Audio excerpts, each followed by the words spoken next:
CCTV 김호준의 뉴욕타임스. 네, 김호준 선수가 유고입니다. 유고라서 제가 권한대행으로 진행을 하고 있습니다. 반도체 전자산업 직업병 피해자 수는 155명, 그 가운데 이미 숨진 분들이 62명입니다. 삼성이 계속해서 가리고 싶어하는 반도체 공장의 백혈병 문제를 김수박 만화가와 김성희 만화가가 삼성이 없는 단 한 가지 사람 냄새라는 책, 그리고 삼성 반도체 공장의 비밀 먼지 없는 방도 그렸습니다. 보리 출판사에서 도움을 주셨습니다. 자, 통합진보당 정말 앞날이 보이지 않습니다. 여전히 오리무중이고요. 검찰이 이런 와중에 통합진보당사에 이제 압수수색, 압색이라고 하는데 줄여서 그래서 20만 명 당원 명부가 담겨 있는 서버를 들고 가져갔습니다. 정당 역사상 최후의 일이었는데 통합진보당 안에서 비상대책위원회가 꾸려지고 자체적인 해결 노력이 진행되는 과정에서 검찰이 개입함으로써 정당 활동의 자유를 위축시키고 민주주의를 훼손시켰다. 이런 비판을 오늘 또 한겨레가 사설을 통해 지적을 했었는데요. 자, 믿을 만한 놈들이 가져갔으면 내가 또 이해를 해. 근데 그걸 갖고 어떻게 이걸 악용하고 오용할지 걱정이 됩니다. 이런 일이 있었나요, 과거에? 김보엽 선배님. 나 반말한 줄 알았어요. 보엽이요. 이런 일이 없었죠. 중앙당사에 들어가서 당원 명부를 가져간 거는 사상 최초의 일입니다. 민주당이 예전에 서울시당에서 경선 부정이었던가요? 어떤 사건이 있어가지고 열린우리당과 협의하에 당원 명부를 내주고 당신들이 수사를 해봐라. 이런 적은 있지만 압수수색 영장을 발부받아서 중앙당사에 반대하는 당의 반대를 무릅쓰고 들어가서 이 진보당 쪽에서는 심장을 떼어갔다 뭐 이렇게 표현을 하는데 그런 적은 단 한 번도 없습니다. 네.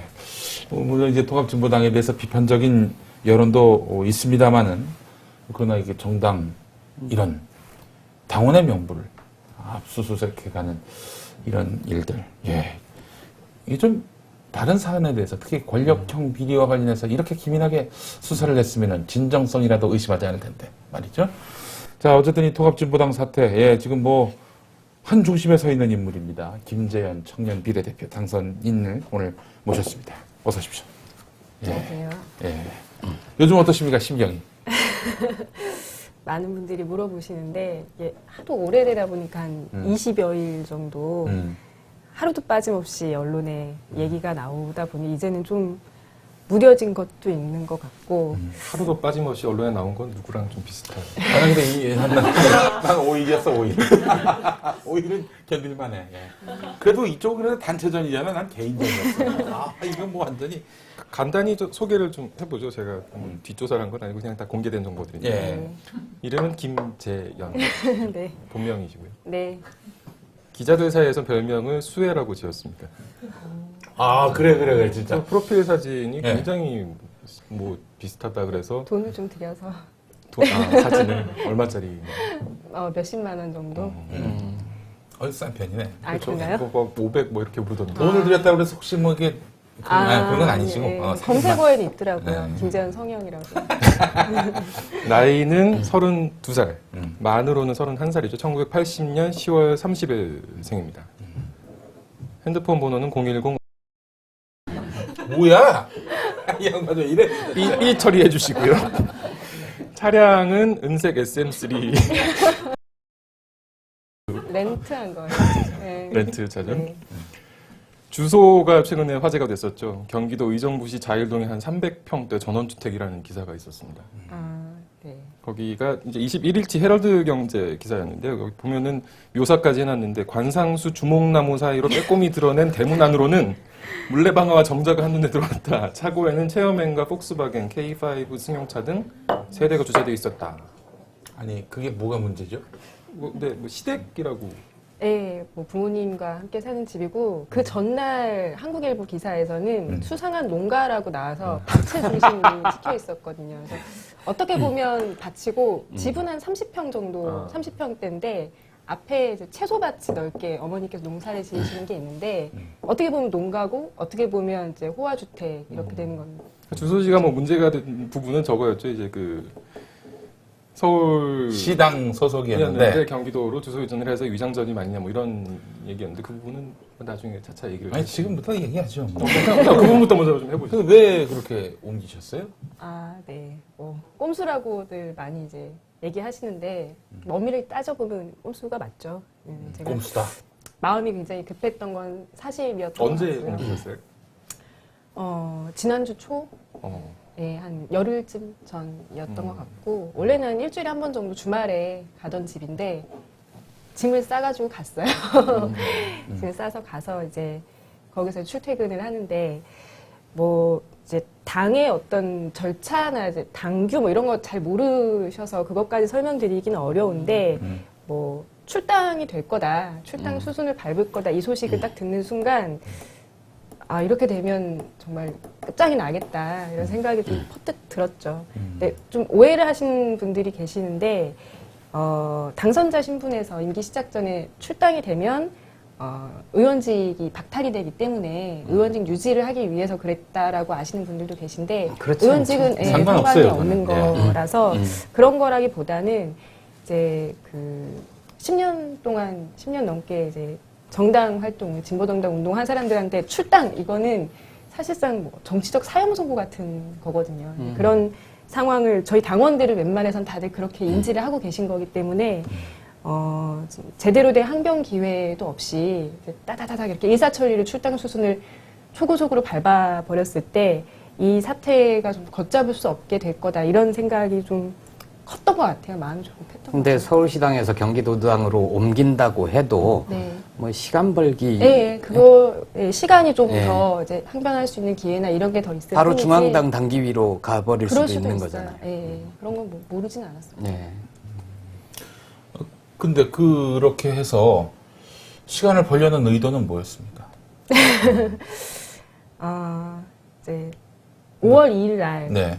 5월 2일 날 진상조사 결과가 딱 발표가 되고 난 다음에는 물론 그 전부터 조선일보는 4월 말경부터 이제 1, 2, 3번 날려야 된다, 비례는 날려야 된다 이런 이제 보도가 나왔었지만 그래도 이제 진상조사 결과가 나와야 얘기가 좀 그림이 맞다 이렇게 이제 다들 바라보고 있었는데 그 결과가 나온 이후부터는 그냥 부정선거 당사자 내지는 본인이 아니더라도 마땅히 책임을 져야 될 사람 이렇게 이제 딱 규정이 되고 나서 해명의 기회가 없더라고요.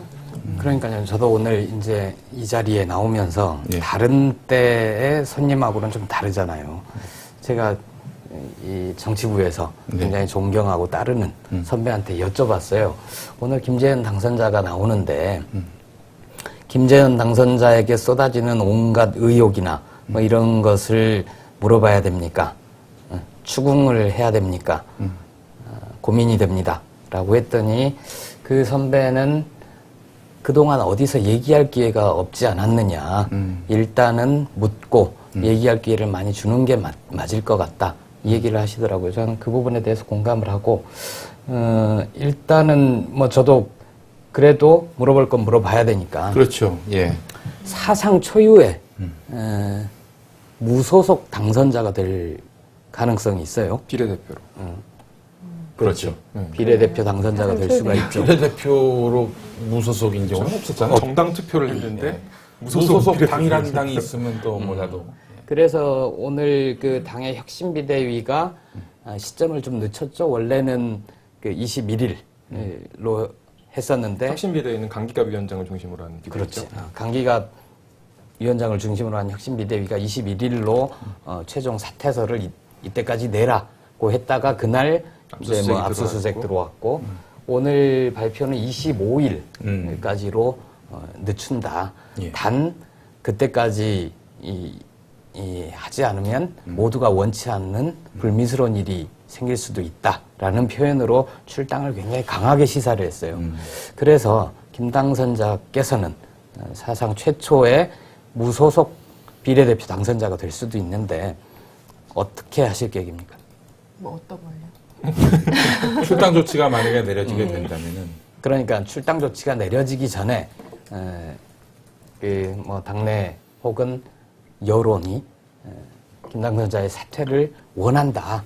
그리고 실제 당에 화합하고 검찰과 맞서 싸우기 위해서라도 이 문제를 정리해야 된다.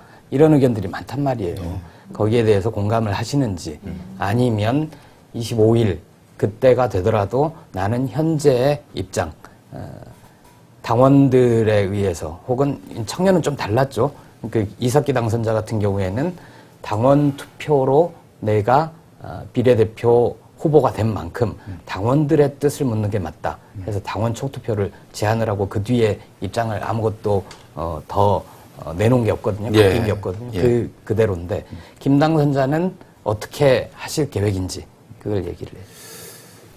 일단 뭐 25일이라고 하는 시점을 연기가 된 것도 저도 이제 몇 시간 전에 발표되고 나서 알았던 거라서 사실 뭐 하루하루 오늘은 또 어떤 상황이 벌어지고 뭐 나는 어떻게 될까 이런 거 이제 하루하루 걱정하고 지내고 있는 거고 애초부터 처음부터 주장을 했었던 제 입장은 진실이 밝혀졌으면 좋겠다. 해명이 해명답게 전해졌으면 좋겠다. 이 얘기를 계속 말씀을 드렸던 거기 때문에 거기에서는 사실은 한 발짝 좀 다가섰다. 제가 생각하는 진실에 더 다가섰다. 이런 느낌은 아직까지 없거든요. 솔직히 말씀드려서. 그래서 여전히도 진실을 규명하고 거기에 대해서 책임질 것이 있으면 명확하게 책임을 져야 되지 않느냐. 사퇴할 마음이 전혀 없어요? 계속 말씀드리는 건데 저는 한 번도 이제 뭐 목에 칼이 들어와도 무조건 사퇴한다 이렇게 얘기 드렸던 적은 없고 책임질 것이 있으면 책임을 져야 되는 건데 뭐 아직까지 이 자리에서도 말씀드리지 못했지만 왜 청년 비례대표가 사퇴를 해야 되는지 왜 당이 부정선거를 저지른 비도덕적인 당으로 낙인 찍혀 있게 됐는지 이 문제에 대해서 찬찬히 바라보실 수 있게 설명을 드릴 수 있는 기회가 엄밀히 말하면 매우 충분치 않았다 이런 생각이 좀 많이 들어요. 물론 오늘 이 자리에서도 이제 제가 출연을 하는 것 자체에 대해서 물론 굉장히 영광이지만 고민이 많았죠. 그랬을 것 같아요. 뭐 하나는 지금까지 라디오 인터뷰 한 번 외에는 아니 라디오 인터뷰는 여러 번 했는데 아. 그게 이제 다 한 뭐 5분 10분짜리 생방송이에요. 질문 딱 하시면 답변하고 그렇죠. 질문하고 답변하고 이렇게 탁구공 튀기듯이 이런 거라 가지고 충분히 얘기를 할 수 있는 그런 상황은 아니었던 거고. 근데 사실 이 방송 같은 경우는 뭐 아까 전에 앞부분 보면 굉장히 편안하게 웃고 떠들고 재밌게 얘기를 하는 건데 저로 인해서 아니에요. 방송이 제가 김 당선자의 실체를 좀 알아요. 네. 취재를 하려고 네. 전화를 해서 비록 연차는 좀 서로 다르지만 당선자이기 때문에 저는 예의를 다해야 되고 전화로 그는 저기 이제 예의가 바른 분이에요. 이제 또 출마한다고 하니까 그때부터 김용민 의원이라고 불렀어. 전화를 해서 네. 저 한겨레 신문의 김보혁 기자입니다. 김 당선자 제가 전화로 처음 인사를 드립니다. 네. 했더니 저 뉴욕 타임즈 봐요. 뉴욕 타임즈 팬이었던 거예요. 제가 방송에서 뵈서 알아요. 그랬더니 그랬죠. 제가 방송에 나오나요? 그러시더라고요. 이게 방송이라고 생각 안 하셔서. 네, 맞아요. 그래서 저는 그것도 좀 걱정이고 또 하나는 이제 웃은 상황이 많잖아요. 방송에서. 근데 제가 웃으면 쟤는 진짜 철도 없다 이런 상황에서 지가 웃을 상황이냐 이렇게 보실 것 같은 게 제 평소인데 웃음이 굉장히 많은 편이거든요. 네. 또 한 번 웃음이 터지면 잘 가라앉지도 않고 이런 게 근데 있어가지고. 오늘 주제가 워낙에 심각한 거니까. 네, 그래서 걱정이에요. 네. 자, 그러면 아까 드렸던 질문 다음 걸로 지금 진상조사위원회 조준호 민주노총 출신의 공동대표가 전 공동대표. 스태에서 지금 병원에 입원해 계시죠? 비대위 출범하면서 이제 전 대표가 된 그렇지. 거죠. 그분이 냈던 그 진상조사 보고서에 대해서 김 당선자를 포함해서 네. 이른바 당권파라는 쪽에서 네. 그 사실관계와 다르다라는 주장을 쭉 해왔어요. 그래서 지금 그 혁신비대위에서 그러면 진상조사 특위를 만들어서 외부 인사 오늘 일부 몇 분이 발표가 됐죠. 거기에서 더 정밀하게 조사를 해보자. 조사 과정에서 뭐 약간의 부실도 있고 뭐 또 주장이 다른 것도 있고 하니까 충분히 조사를 해보자라고 해서 특위를 만들었고 그 조사 특위에서 비슷한 결론이 나오거나 아니면 정말로 이 현재 비례대표 경쟁 부문 당선자들에게 책임을 물어야 되겠다라고 하면 그 조사 특위의 결론에 대해서는 동의를 하실 계획입니까? 뭐 저는 진실에 조금 더 다가간 거잖아요. 3월 중순에 제가 100분 토론 출연했을 때도 그때 말씀드렸었는데 그때 한 그 방청객 분이 조작 의혹이 있다던데 예. 사실로 밝히고 사퇴할 거냐 해서 그럼 당연히 그래야 되지 않냐고 그때 말씀드렸어요. 뭐 지금도 그 생각은 다를 바가 없고 근데 5월 2일 날 바로 제 트위터에 이제 사퇴해야지 이렇게 그렇죠. 그거는 네, 명백한 그럴 수밖에 조작이 없는 밝혀지지 게 않았으니까. 당 대표단의 결의로 만들어진 네. 당의 공식적인 기구가 공동 대표 중에 한 분이 네. 나와서 총체적인 부실, 부정선거다라는 결론을 얘기했으니까 그걸 들은 분들은 이건 당의 공식 기구에서 발표인데 그러면은 부정과 부실이 있었다는 거 아니냐. 그러므로 그에 대해서 책임을 져라라고 얘기하는 건 아주 당연한 거예요. 네. 근데 지금 이 당에 돌아가는 양상을 보게 되면은 그 이 진상규명과는 별도로 김재현 당선자와 이석기 당선자 사퇴해야 된다. 또 이거는 트랙이 서로 다르잖아요, 지금. 그죠? 그러니까 여기서 결론이 났을 때 마땅히 책임질 일이 있다면 이쪽이 책임지는 그런 양상이 아니라 이쪽은 이쪽대로 사퇴해야 되고 진상규명은 진상규명대로 가고 지금 이런 그림인 거죠. 그런 거죠. 진상조사 특위는 특위대로 앞으로 더 활동을 벌일 테니 일단은 사퇴부터 현재 해라. 운영위원회 그리고 지난번에 폭력 사태가 일어났던 중앙위원회 그 결론에 따라서 비례대표 경쟁부문 당선자 그리고 후보자들은 전원 사퇴하라. 14명이죠. 네. 그 중에 김 당선자도 포함이 돼 있는 거고요.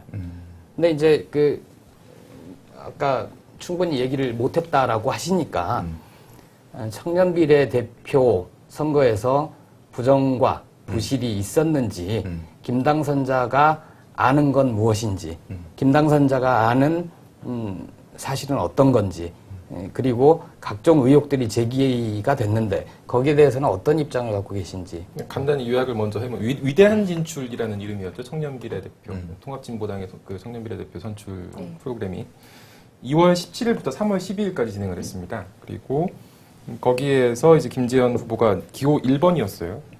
네.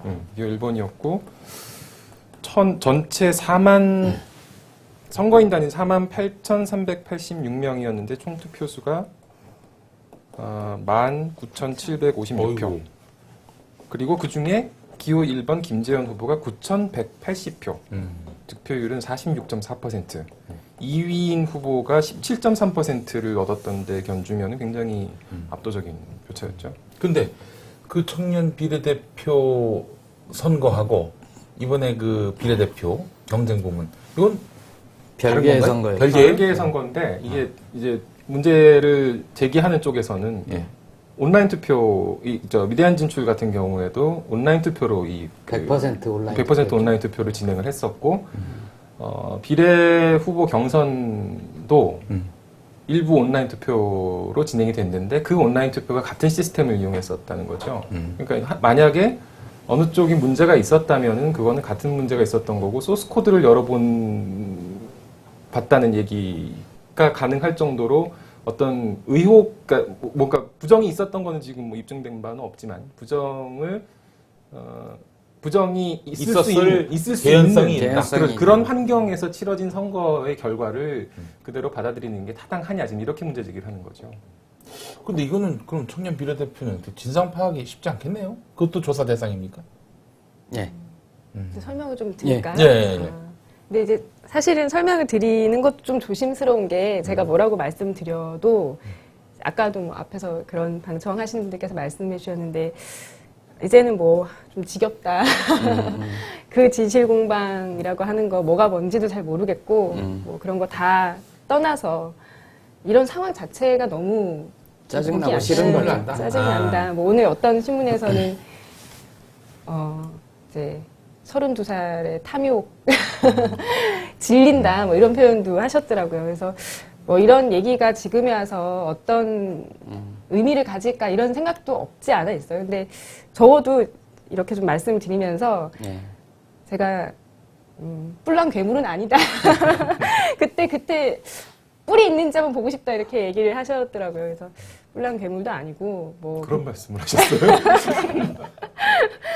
국회에서 암약하려고 하는 뭐 주사파. 종북주사파 간첩 이런 것도 아니고 그냥 평범한 사람이다 이런 얘기라도 좀 드릴 수 있었으면 좋겠고 또 이제 저한테 여러 얘기를 해주시는 분들 네. 대부분은 비난의 여론이 많은데 그분들께서 왜 그렇게 얘기하시는지도 저도 이해가 되거든요. 입장 바꿔서 제가 그 상황이었어도 손가락질을 하고 욕을 했을 것 같아요. 네. 게다가 이제 진보 정치에 대해서 애정과 관심이 많으신 분들이라면 더더욱 그럴 것 같아가지고 이제 그런 상황이 다 이해되면서 그래도 한 번은 좀 말씀드려야 되지 않을까 싶었던 거고요.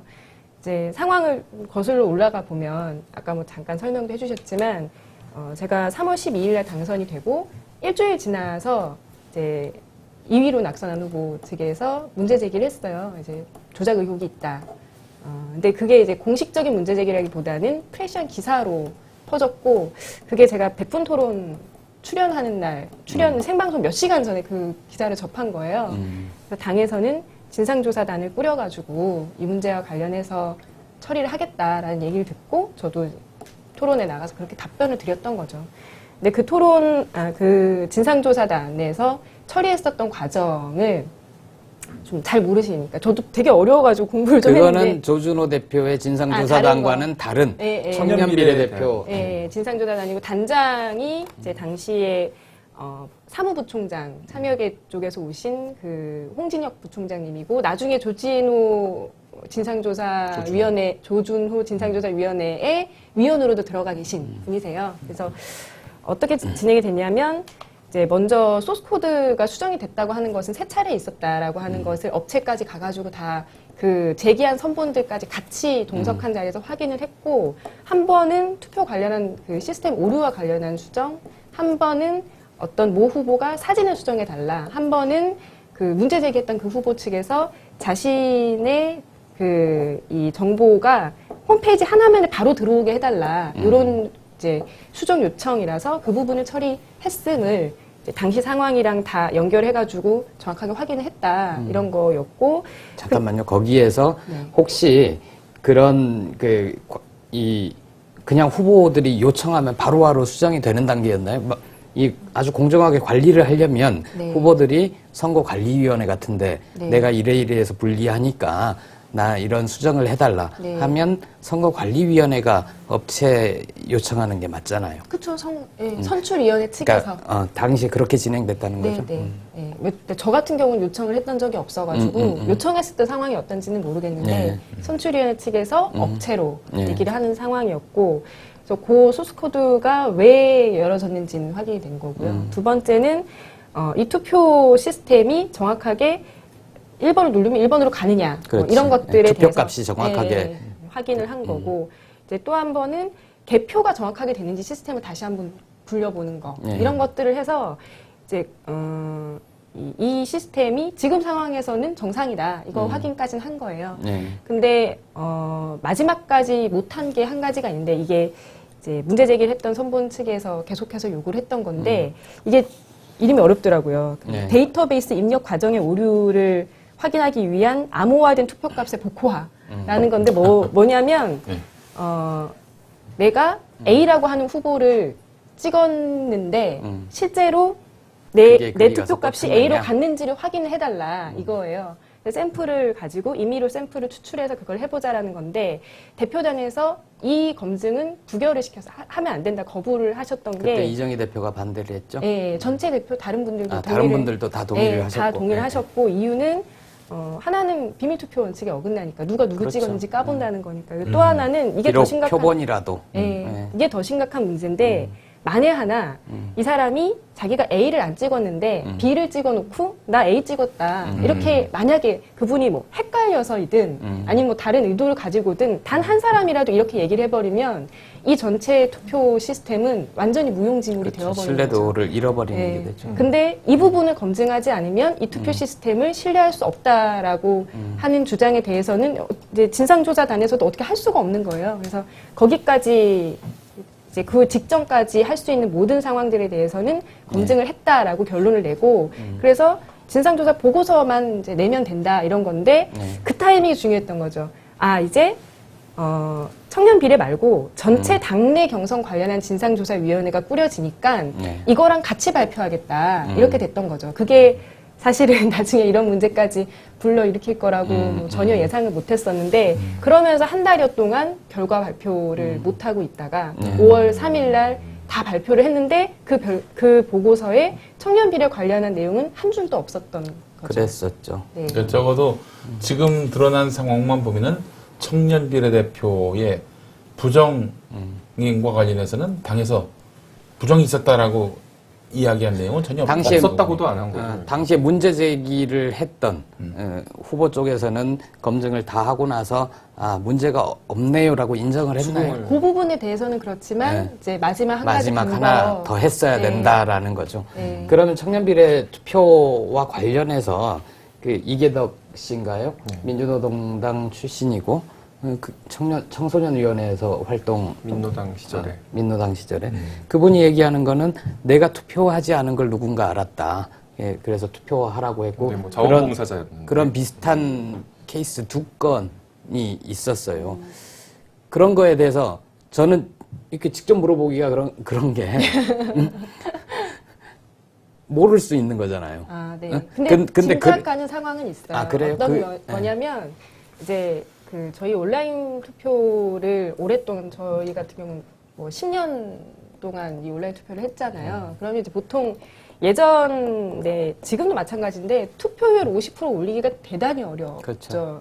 투표율. 근데 저희는 워낙에 당내 투표를 많이 하는 거라서 투표하기 귀찮아서 탈당하겠다 이런 분들도 많을 정도로 이제 이런 투표 시스템이 발달돼 있는데 당내 민주주의와 관련해서 이제 투표를 꼭 시키려고 하다 보니까 투표 여부를 계속해서 확인을 하는 거예요, 사람들한테. 그래서 뭐 이제 투표했어라고 얘기해도 사실은 한 절반 이상이 좀 거짓말이다 이렇게 이제 경험적으로 아는 거죠. 그래서 웬만큼 좀 친한 사람이면 막역한 관계면 했다고 하더라도 또 묻고 진짜 했냐 너 안 하지 않았냐 이렇게 얘기하면 이따 할게 이렇게 되는 거. 그거는 10년의 경험이 정보를 갖고 있지 않은 상태에서 왜냐하면 그 기사에 나온 그 사람은 그 선본 관계자가 아니기 때문에 정보 그렇죠. 접근과 관련해서 권한이 없는 사람. 근데 거꾸로 하더라고요. 이제 자원봉사자가 그걸 어떻게 알았느냐. 그렇죠. 그러니까. 그러니까 그거는 그게 부정의 소지 아니냐라고 거꾸로 물어보는 거죠. 뭐 자원봉사자가 알 수 없는 구조고 거기에 대해서 얘기한다면 그거는 이제 그 선출위원회가 답변해야 될 부분인 것 같아요. 선출위원회 대변인이 박전 네, 맞습니다. 전 한대련 의장이죠. 네. 한대련 의장인데 그런 구조가 아니다라고 설명을 했었죠. 똑같은 설명을 했었죠. 근데 아까도 제가 이제 투트랙 얘기를 했었는데 본인의 잘못이 없고 혹은 뭐 책임질 일이 없다 하더라도 적어도 당이 이렇게 된 이상 당인으로서 뭐 좀 많이 책임 있는 행동을 들어본 들어본 논리인 것 같은데. 라는 이야기를 김용민 후보가 들었었죠. 어떻게 생각하세요? 이런 논리 계속 또 직면하고 계시잖아요. 그리고 저는 그 정치적인 책임이라고 하는 부분이 필요하다고 생각해요. 그리고 과거와 달리 뭐 통합진보당의 위상이라고 하는 것이 이전과 달라진 게 있기 때문에 그걸 또 그만큼 높은 수준에서 요구하시는 게 당연하다고 생각을 하고. 사실은 민주노동당이 2004년에 10석 얻었잖아요. 예. 근데 이번에는 13석으로 늘어난 셈 아닙니까? 그리고 국회 3당이 됐죠. 그렇죠. 김재현 당선자는 당권파세요? 갑자기 질문이 저한테 당권파라고 이번에 많이들 얘기하시는데 사실 처음에 그 얘기를 들었을 때는 별로 기분 나쁘거나 그러지 않았거든요. 왜냐하면 이제 당권파로 같이 분류되시는 분이 이정희 대표님이시고 뭐 제2의 이정이다, 당권파의 뭐뭐뭐다 이런 얘기가 뭐 당 소수파보다는 당권파가 좋은 거니까 그때는 이렇게 분류가 되나 보다 그랬었는데 나중에 이제 이게 그냥 단순한 분류가 아니라 당권파면 종북 주사파고 당권파면 패권의 이제 그 핵심이고 이렇게 되다 보니까 뭐 어떻게 할 수가 없더라고요. 당권파세요, 그래서. 제가 분류하는 게 아니죠. 그렇게 파가 나뉘어져 있는 원래 조직폭력배 이름은 경찰들이 지어주는 거예요.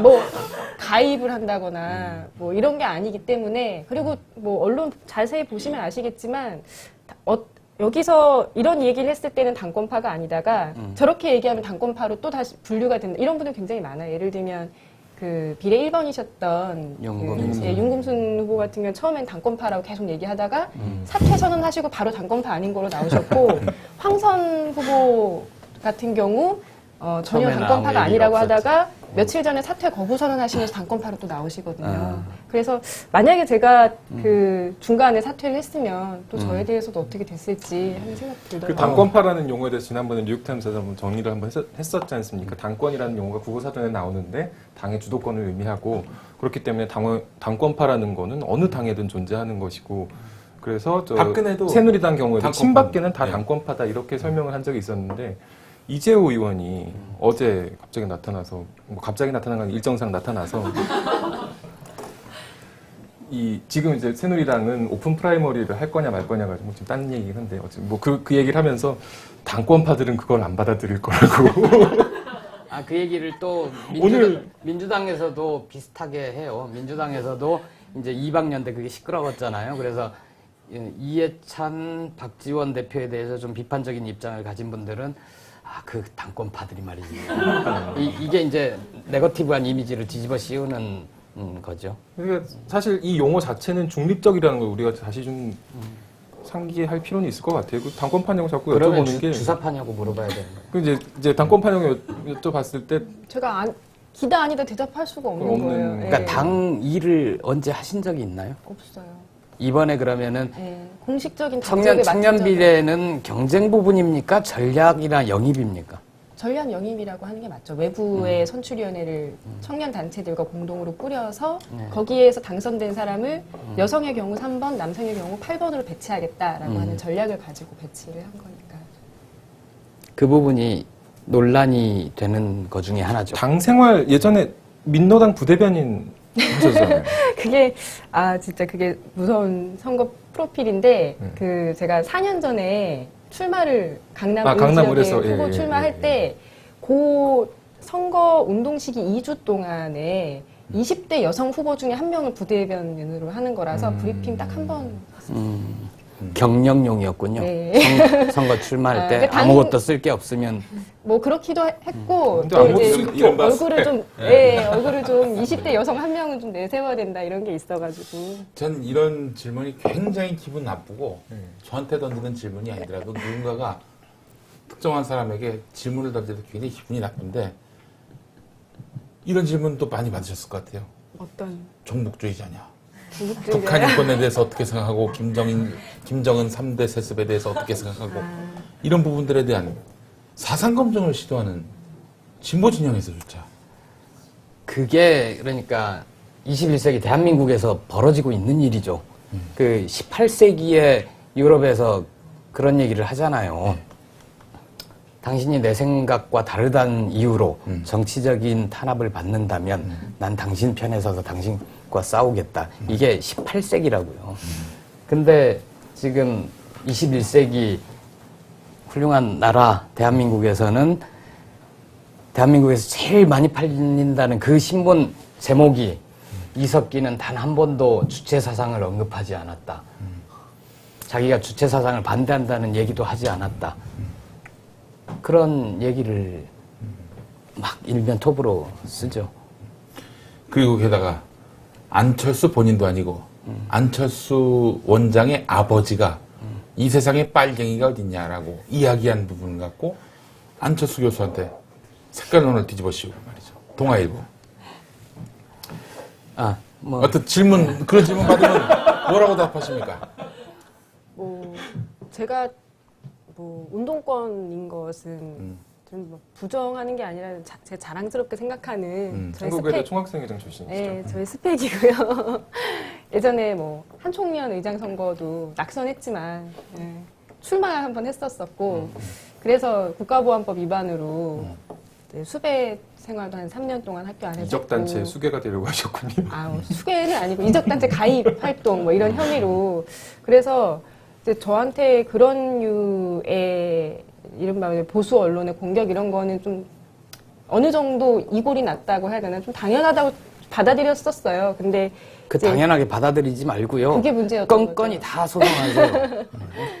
네, 그리고 근데 그때는 그냥 의뢰 그렇게 한 번쯤 스쳐가나 보다 4월 때는 그렇게 생각했었는데 이제 이 종북이라고 하는 것이 퍼지고 퍼져서 돌이킬 수 없는 간첩 같은 그런 이미지로까지 완전히 이미지가 형성이 되어 있다는 것이 무서웠고 그래서 종북주의자냐 이렇게 물어보면 도대체 종북주의자는 어떻게 하면 종북주의자인지 저조차도 이제는 뭐라고 대답을 해야 될지 모르겠더라고요. 제가 뭐 이를테면 뭐 통일운동을 열심히 했다거나 국가보안법을 의도적으로 위반했다거나 이런 것에 대해서는 뭐 사실이니까 그렇게 말씀드려요. 그러니까 이걸 좀 잘 봐야 되는 게 저는 이제 참 일관성 있는 태도라는 게 되게 중요하다고 생각을 해요.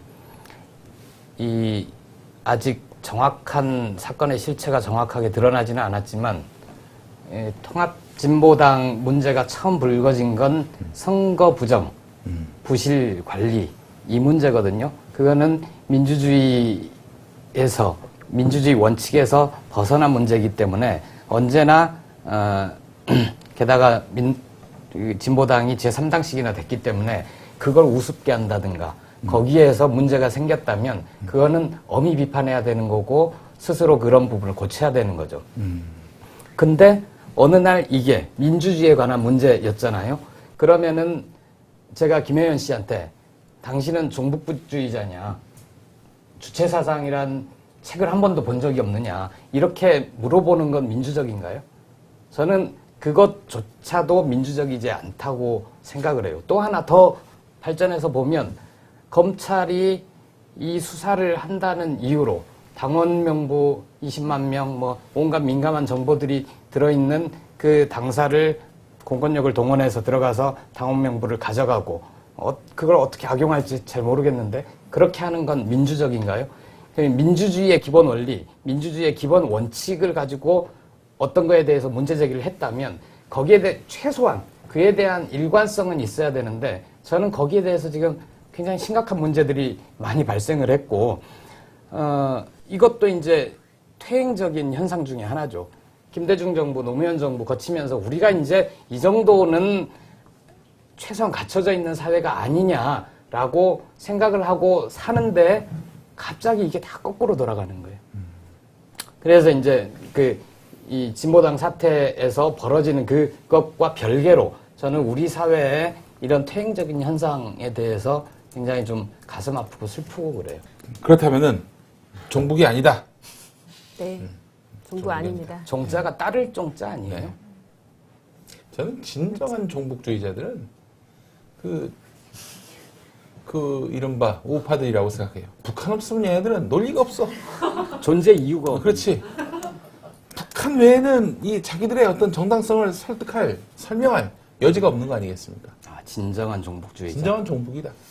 그 얘기 되네. 종노 세력이기도 하고 종미 세력이기도 하고.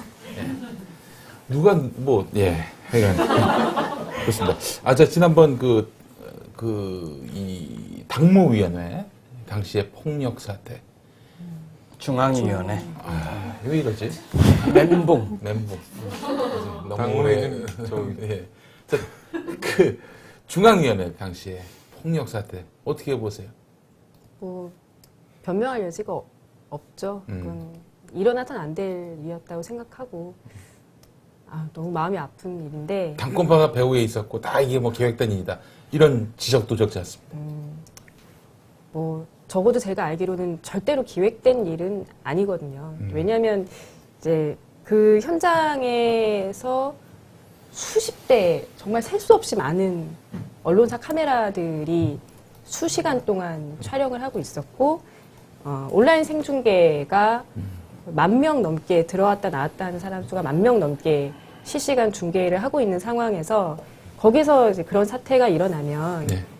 굉장히 큰 여론의 문매를 받고 상황이 악화되고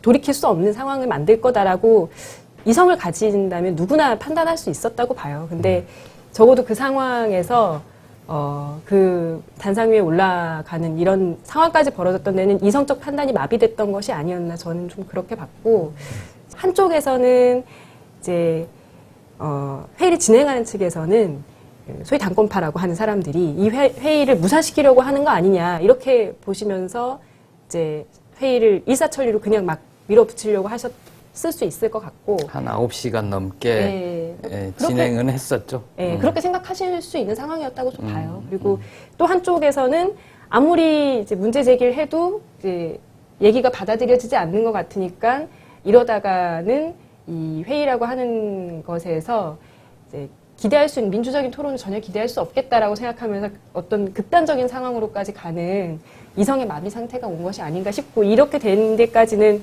그 전에 한 열흘여 동안의 시간 동안 굉장히 극심하게 서로에 대한 신뢰나 이런 것들이 붕괴되어 있었다고 보고 너무 부끄러운 일이죠. 그날 그 자리에서 어느 자리에서 계셨어요? 저는 이제 기자들을 피해서 맨 뒤에 있어서 사실은 단상 앞이 안 보여가지고 저는 온라인 생중계를 봤어요. 뒤에 앉아가지고. 그 자리 뒤에 앉았었는데. 전혀 안 보여가지고. 네. 아니 근데 그 당시에는 그 이정희 대표가 초장에 빠지고 또 그 회의 내내 뒤에서 불법적인 중앙위원회 중단하라 뭐 이런 계속 연호가 있었고요. 이게 그 기획되지 않은 거라면은 이렇게 조직적이고 이렇게 치밀하게 이게 진행될 수 있겠는가라는 게 또 이제 언론들의 비판인데. 예. 그다음 이정희 대표는 그때 뭐 하고 계셨나요? 저도 이제 그 현장에 갔을 때 먼저 거기 떠나셨죠? 가서 알았어요. 사퇴를 하시는 이게 뭐지? 이 상황에서 중앙이 끝나고 사퇴하실 줄 알았는데 나중에 이제 트윗이나 이렇게 얘기하시는 바로는 상황이 이렇게 격앙될 수 있다고 생각했고 근데 이런 상황에 대해서 끝까지 책임을 지지 못했던 것에 대해서 본인의 책임이 크다라고 생각하신다 이렇게 말씀하셨더라고요. 결과적으로는 그때 사퇴를 안 하고 끝까지 자리를 끝까지 자리를 지켰어야 됐죠.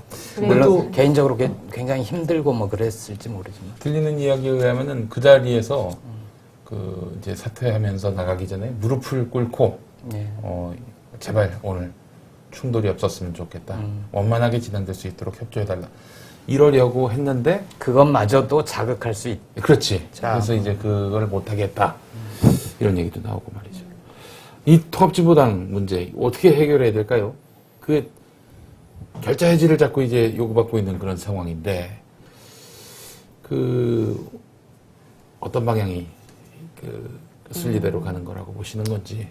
사실 5월 2일 날 진상조사 결과 발표가 되고 5월 4일 이틀 후에 전국 운영위원회 자리에서 당시 이제 진행을 하던 의장이었던 이정희 대표께서 진상조사 보고서가 이러이러한 부분에서 문제가 있다라고 제기를 한번 하셨고 그 후로 한 5, 6일 정도 후에 또 다른 그런 회의에서 회의 성원의 만장일치로 그래서 2차로 진상조사를 할 수 있는 특위를 꾸리자. 그 사이에 공청회가 있었죠. 예, 공청회 거치고 이렇게 있었었는데 사실 그 처음 문제제기가 있었던 5월 4일이나 아니면 특위 구성이 결정됐던 5월 10일 날 특위가 바로 준비가 됐었더라면 지금으로부터 한 2주 이상의 시간이 있었는데 이미 저는 실체적인 진실이라고 하는 것이 어느 정도 드러났을 거라고 생각을 해요.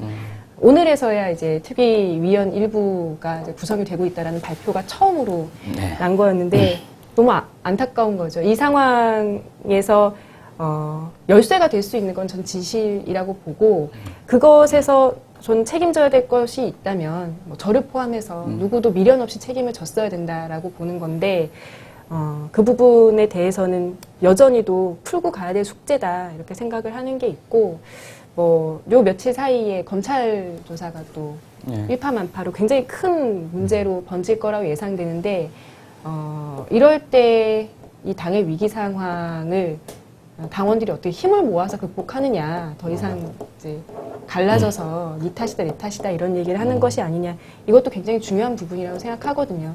언론에 별로 보도가 안 된 부분 중에 하나가 이제 사상 초유의 당원 명부 압수수색이었다고 말씀하셨는데 영장에 당원 명부에 대한 수색 내용은 기재되어 있지 않았대요.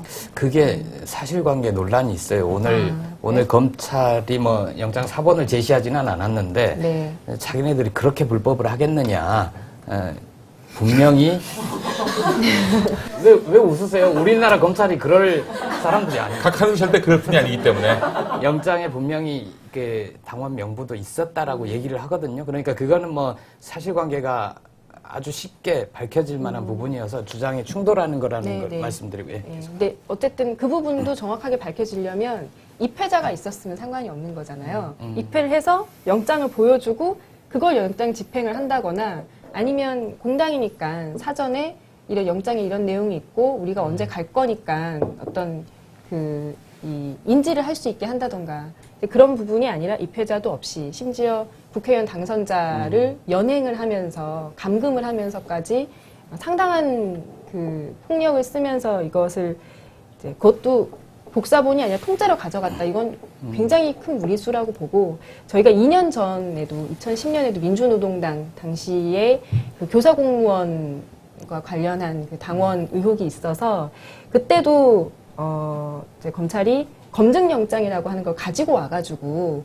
그 서버를 압수수색했던 적이 있었는데 그때는 카피를 해갔어요. 절대로 그걸 통째로 가져갈 수 없게끔 했었고 검증영장 입회하에 다 이제 보여주고 이런 것들이었었는데 이번에는 너무 무리수를 둔 것이다. 이건 누가 봐도 사실상 통합진보당 문 닫으라는 소리다. 그리고 실제로 이후 상황에 대해서 그림이 그려지잖아요. 당원 명부라고 하면 신상이 다 들어있기 때문에 이 신상을 가지고 어떤 일들이 벌어질지에 대해서 너무 쉽게 그림이 그려지는 거라서 이런 부분들을 당원들이 어떻게 돌파해 나가느냐 굉장히 중요한 문제입니다. 그 관련해서 오늘 당의 특위가 2개가 생겼어요. 하나는 뭐 검찰 맞서 싸우는 특위 하나가 생겼고 또 하나가 당 새로 나기 특위 이런 것도 만들어지고 그랬는데 어디서 오라고 안 하죠? 네. 제 관련해서 2가지만 좀 여쭤볼게요. 하나는 진실 공방을 벌이고 있고 실체적 진실에 가깝게 가야 된다는 주장에 동의를 하는데 그러면은 그 조준호 대표의 진상조사 보고서 혹은 진상조사위원회의 그런 결론과 일련의 과정들, 운영위원회, 중앙위원회 이런 과정에 그걸 주도한 분들의 어떤 정치적인 의도가 있었다고 보는지 그거 하나를 진상조사 보고서를 작성하신 분들이요? 그러니까 상황이 여기까지 오게 되는 거 보면 이제 이른바 비당권파라고 언급되는 그분들이 어떤 하나의 생각을 가지고 정치적인 의도를 가지고 상황을 여기까지 끌어왔다고 보시는지 관련된 건데 또 하나는 당이 방금 말씀하신 대로 최악의 위기 상황이잖아요. 검찰이 가지고 있는 정보를 가지고 이 당을 어떻게 할지 모르고 오늘 취재하다 보니까 그냥 여기서 끝나는 게 아니라 회계 온갖 것을 다 털어서 결국 통합진보당 문을 닫는 상황 혹은 또 종북주의 주사파 이래서 또 하나의 뭔가를 만들어내는 그런 상황까지 갈 거다. 근데 당이 계속 혁신비대위니 당원비대위니 이렇게 쪼개져 있고 비례사퇴 문제를 가지고 출당이니 아니다 진실이 먼저다라느니 이런 식으로 계속 그 당 내부에서 화합하지 못하면 과연 훨씬 더 강한 바깥에 이 대항에서 맞서 싸울 수 있겠는가. 그러려면 강기갑 비상대책위원장이 얘기한 우리 내부에서 문제를 먼저 털자. 그런 차원에서 사퇴를 거부하고 있는 비례대표 경쟁 부분, 요 네 분의 결단이 필요하다. 이게 이제 우리가 정말 문제가 있어서 물러나는 게 아니라 지금 같은 상황에서 위기에 맞서 싸우는 당을 위해서 우리가 다소 억울한 측면이 있으나 아직 사건의 실체가 분명하게 드러나지는 않았지만 우리가 그게 희생이면 희생일 수도 있고 결단이면 결단일 수도 있고 그래서 우리가 그러면은 물러나겠다. 이러실 생각은 전혀 없습니까? 고민이 많이 되는 부분이죠. 많은 분들께서 또 그런 의견을 주시고 특히 이제 저한테 직접 이메일 보내거나 그 페이스북 같은 데서 메시지를 보내시는 분들은 정말 당신이 안타까워서 그러는데 대승적 차원에서 멀리 내다보고 나중에 후위를 도모하는 게 청년 정치인으로서 훨씬 현명하다. 그리고 그것이 당을 지키는 길이고 진보 정치를 살리는 당신이 가지고 있는 유일한 카드다. 이런 얘기 들을 때마다 진짜 많은 생각을 해요. 네, 여기서 그 두 가지 질문, 이렇게 길게 말씀해 주셨던 그 두 가지 질문이 저는 연결되어 있는, 아주 교묘하게 연결되어 있는 상황이라고 보는데요. 그래서 연결해서 물어봤잖아요. 네. 저는 그 당내에서 이 문제를 제기하신 분들의 정치적 의도로 일어난 문제 아니라고 생각합니다. 제가 생각하는 것은 후자로 얘기했던 이제 검찰 수사가 확대된 이 국면에서 더 명확해졌다고 보는데 애초에 이 문제를 가장 크게 대서특필했던 게 4월 달부터 조중동이었고 그랬었죠. 경기동부 연합 뭐 네, 이러면 3월부터 경기동부 시비가 있었었고 이미 조선일보가 그려놓은 그림이 어쩌다 보니 차곡차곡 다 짜맞춰지면서 여기까지 왔다고 아마 생각을 우연히 맞았을 거예요. 네. 상황이라고 보고 이제 내부가 통합 이후에 단단하지 않고 서로에 대한 신뢰가 충분히 이제 다져지지 않은 상황이다 보니까 그런 어이없는 공격들에 많이 휘둘렸던 상황이 대단히 안타까운 거죠. 그래서 저는 뭐 앞선 질문에서는 내부의 의도, 정치적 의도, 뭐 설령이 있었다고 하더라도 그것은 이제 그렇게까지 이 상황까지 몰고 올 수 있을 만한 것은 아니었다라고 생각을 하고 중요한 것은 그럼 외부의 적이라고 표현할게요. 외부의 네. 적에 대해서 우리가 분명하게 보지 못하고 지금 상황에서도 그 전선을 잘 세우지 못한다면 정말 돌이킬 수 없을 거다 이렇게 생각을 하는 거죠. 그러니까 강기갑 비대위원장이 제시하는 해법, 전제 조건 이거에는 별로 거기에 대해서는, 동의하지 않는. 제가 드리고 싶은 얘기는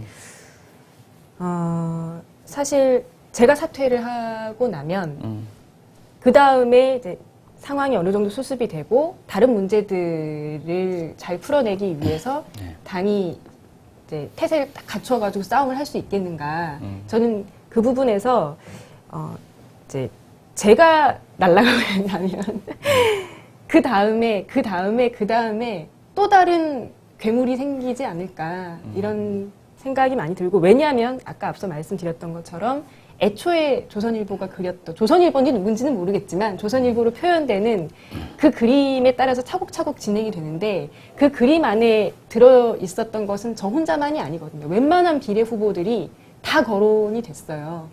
수차례 뭐 이미 간첩이라고 완전히 낙인 찍힌 후보도 예. 청년 비례 과정에서도 해정녀 논란 이런 거 있었죠. 그 전에도 그런 것들도 있었죠. 그래서 저는 그 어떤 그 지금이라도 이 문제에 대해서 우리 당 안에서 이제 마음을 모아서 적을 분명하게 두고 해결을 해낸다면 이후에 쏟아지는 특히 이제 검찰 수사와 관련해서 도저히 상상도 할 수 없을 정도의 어떤 공격들 같은 것들을 현명하게 막아내려면 지금 당장 이 문제를 해결하는 것에서도 조선일보의 그림을 그대로 갖다 바쳐주면 안 되지 않나 이런 생각을 하고 그 첫걸음이 실체적 진실에 기초하는 것이다. 조선일보의 그림이 아니라 이렇게 말씀을 드렸던 거죠. 지금이라도 늦지 않았다고 생각을 합니다. 알겠습니다. 그 이틀 사이에 실체적 진실이 밝혀질 수는 없고 오늘은 23일이고 네. 25일까지가 사퇴 시한이고 25일에 뭐 한 차례 더 연장을 할 것 같지도 않고 30일이면 임기가 시작되고요. 이런 상황들에 대해서 혹시 다들 그런 고민이 생각도 많- 하세요? 네. 이제 뭐 이후에 여러 가지 일들이 있을 수 있는데 의원직 신분을 유지를 하고 있는 게 그런 문제에 대처하는 데 더 도움이 되겠다. 그런 생각도 하세요?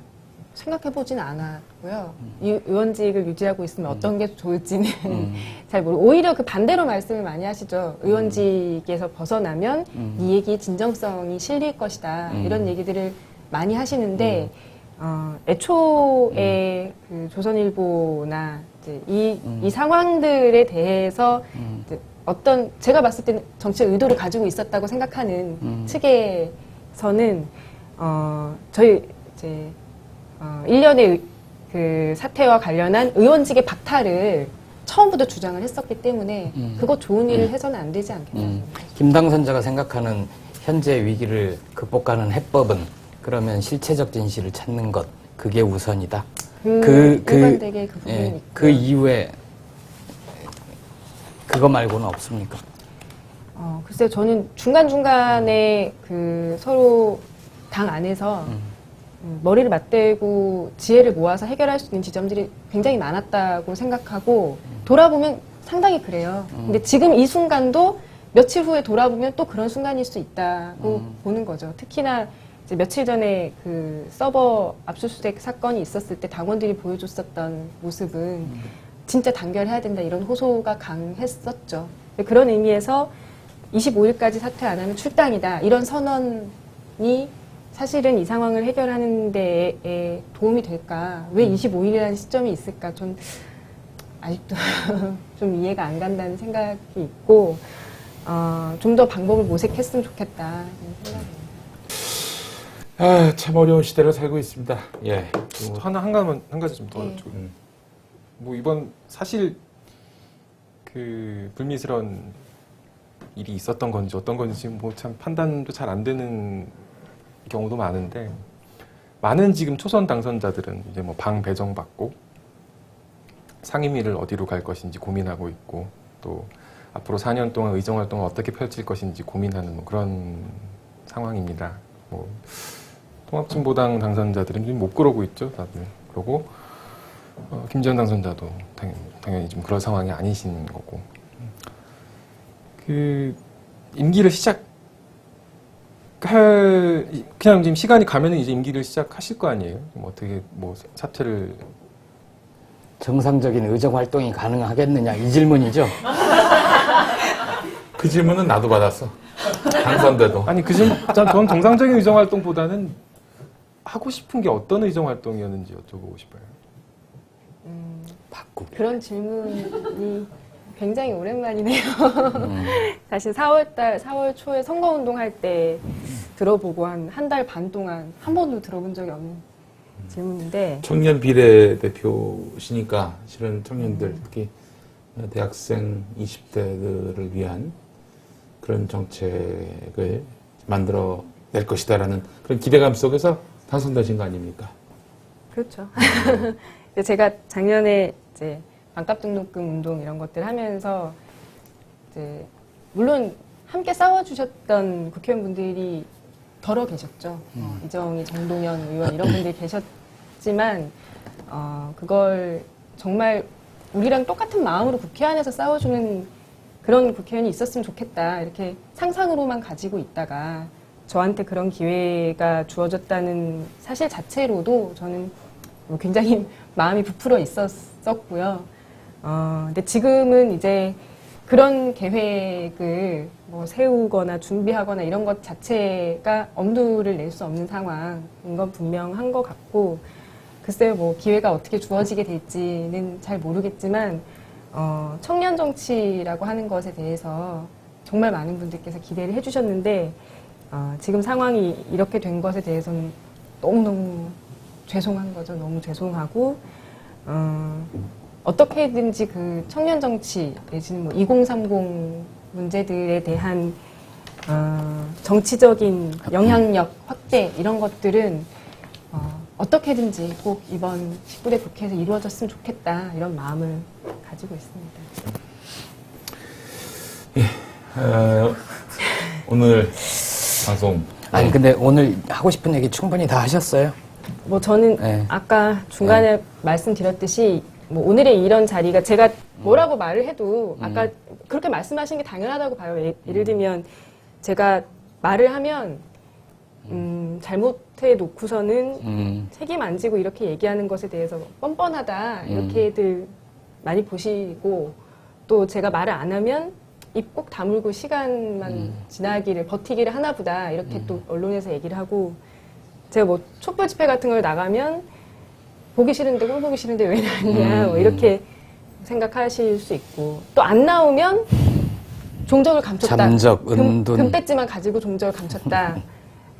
뭐 지금 상황에서 제가 뭘 해도 무슨 얘기를 해도 그게 당연히 뭐 이쁘게 보이지 않을 수 있다 이렇게 생각하기 때문에 그 나머지 부분들에 대해서는 보시는 분들의 뭐 판단에 맡겨야 된다고 생각을 하고 대신에 이제 그래도 움직이는 모습을 뭐 보도 자료나 이제 뉴스 같은 거 말고 이렇게 보시면서 저 사람도 우리랑 비슷한 사람이구나 감정을 가지고 또 내지는 어떤 정치에 대한 뭐 꿈이나 소신 같은 것도 있었을 법한 괴물은 아니구나 이런 생각을 좀 가져주셨으면 좋겠다라는 뭐 그 정도 생각이 참 났습니다. 견디기 힘든 시간일 텐데 견디는 동의는 뭡니까?